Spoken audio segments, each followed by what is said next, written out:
Okay, yeah.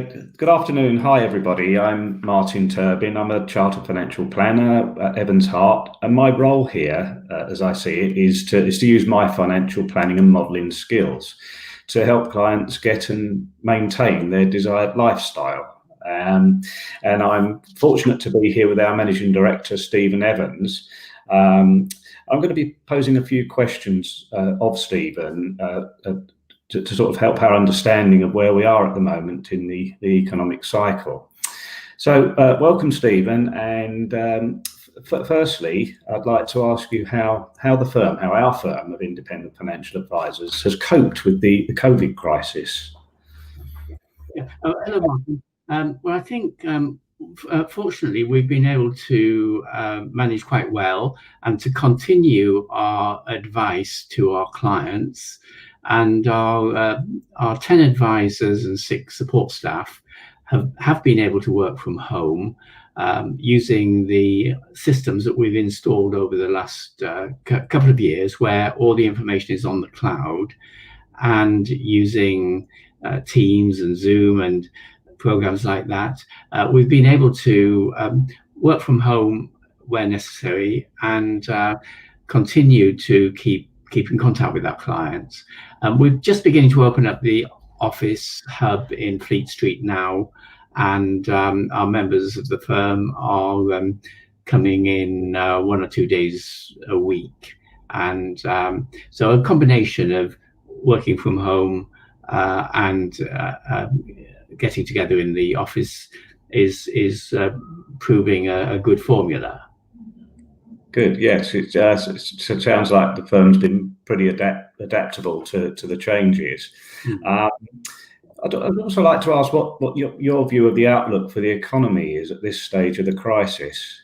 Yes, well, it's all we're all aware that it is a very serious outlook, and it's going to hit and damage certain sectors of the economy very badly. And we'll seek to help those people who have been badly affected where we can. It is very selective in where the damage falls. Clearly, hospitality and air travel and some leisure parts of the industry have suffered really badly.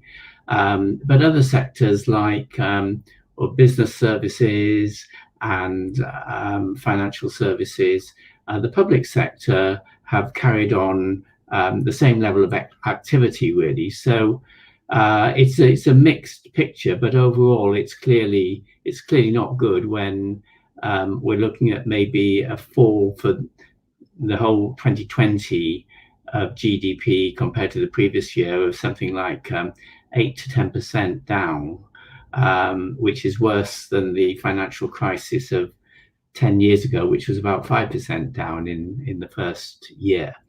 So we have to be aware that we are going to be facing real challenges. Yeah, I understand. Well, thanks for giving your view on that, Stephen. I mean, turning now to our clients, many of our clients have got savings and investments in ISAs, pensions, and other vehicles. How have these sort of fared over the period? Yes, I think I would just add that there was also always some positive aspects in the outlook, and at this stage, China has actually recovered in terms of its output, so that is a positive thing. And also, there's been a move towards high tech. The large tech companies in the United States have increased their activity and their value in recent during the crisis. But in terms of our clients and their savings and investments, the picture so far is not too bad at all, because the global equities are up over 1 year, 5 or 6%, which is quite a good return. Now, this has been supported very largely by governments across the world supporting their economies through monetary policy with low interest rates and fiscal policies of expenditure on measures like the furlough scheme. So there's been a tremendous amount of government support, which is supporting financial markets. And financial markets are positive at this stage that there will be some sort of medical breakthrough on the vaccine and treatment front. So as things stand at the moment, we're in a reasonably good position as far as our clients' savings, ISAs, pensions, and investment accounts are concerned. Oh, that's really good to hear. Yes, I mean, my own observation is it was a very sort of steep decline when we locked down here in the UK, but the recovery was a sort of almost as rapid and happened very quickly. So yeah, hopefully it's a case of steady as she goes, and we're back on track with everything. I know you haven't got a crystal ball, Stephen, but it'd be interesting if you could give us a view as to what our clients might expect from their financial plans over the next few years or so. Yes. We work with a number of global investment partners, such as Vanguard and Dimensional and others, and they do have very strong forecasting and economists available, and they do look at the outlook for investments, and their outlook for the next 10 years is not unduly pessimistic. They consider that a broad, diversified portfolio of shares and bonds across the world over the next 10 years on average is likely to still produce something like 4 or 5% per annum return when inflation is likely to be less than 2%.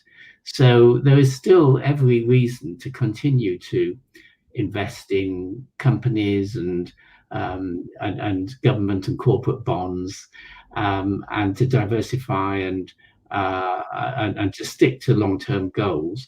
I mean, it certainly will be it'll be a volatile ride, and there will certainly be periods of negative returns. But it's reasonable to expect that if you stick to your objectives, you can achieve positive returns. Maybe not as good as some other periods in the past, but definitely real growth for your savings. Yeah, oh, that's very interesting. Thank you. It's the above inflation return that's the critical one, I guess, and that's a cause for a slight amount of optimism anyway. But that's all I have for you today, Stephen. Thank you very much for the update. We understand many of us are facing serious challenges at the moment. We as a firm, we're determined to be here to offer guidance and support. So please don't hesitate to get in touch if you have any queries and concerns. We'll be only too happy to assist. Bye for now. Goodbye.